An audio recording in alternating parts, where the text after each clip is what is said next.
Looking back at the changes of the Affordable Care Act since 2010, we've seen the elimination of lifetime maximums on health plans and the introduction of annual maximums to bridge health plans to 2014.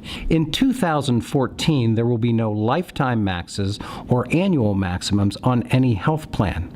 In addition, since 2010, we've seen the expansion of dependent coverage to age 26. Many parents have been able to keep their children on their health plan after they've reached what used to be the limiting age of 23. In addition, there's been no pre-existing exclusions for dependents under age 19 since 2010, and we've added preventive care at 100% so that those people that need those important preventive care services can do them without cost sharing.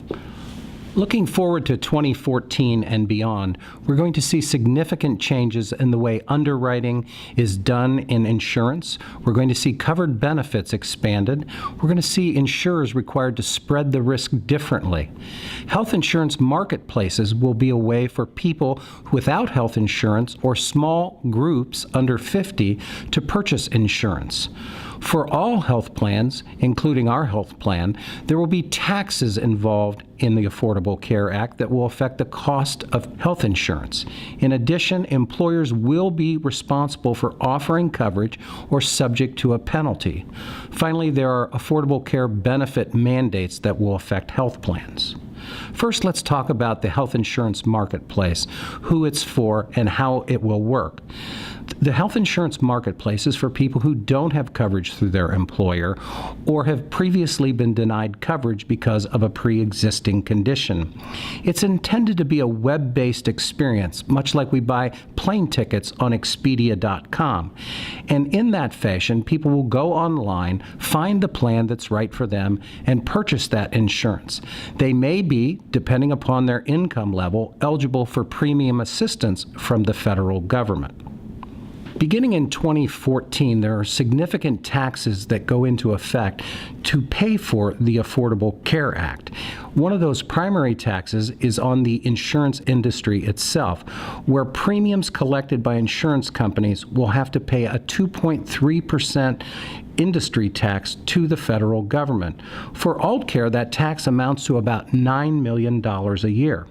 In addition, there's also a marketplace tax of 3.5%, so that all those insurance companies that offer plans on the marketplace will have to pay to the federal government 3.5% of premium collected to help offset the cost of the Affordable Care Act.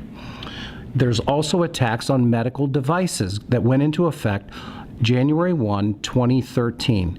Every medical device manufacturer in the world had to start adding a 2.3% excise tax on medical devices, such as artificial knees and artificial hips, to the product they ship to hospitals and doctors. In 2014, there's a reinsurance tax that affects employer health plans. The tax is $63 for every employee, spouse, and dependent covered by a health plan. For Altman, that tax will amount to about $630,000 in 2014. Finally, there's a tax called the Patient-Centered Outcomes Research Institute tax, and this tax is $1 for every person covered under a health plan. It's not a significant tax, but when you couple together all of the taxes that we've talked about, it's anticipated that healthcare costs for individuals will rise 50 to 80% in 2014. For small groups, those are groups under 50, it will rise 10 to 20%, and for large groups, such as the Altman Health Plan, the costs are expected to rise between 5 and 10%. This fall, you'll be receiving a notice that is required by law.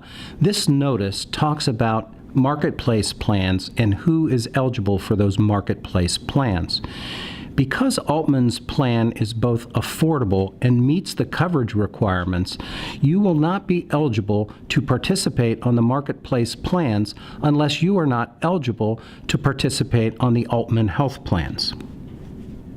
Beginning in 2014, there are benefit changes required by the Affordable Care Act. No one can be denied a claim because of a pre-existing condition. There will be no annual or lifetime maximums in 2014. Waiting periods cannot exceed 90 calendar days. All copays, such as office visit or pharmacy copays, must track towards the out-of-pocket limits of your health plan. And there is now a statutory limit on the out-of-pocket that a plan can have, $6,350 for an individual and $12,700 for a family.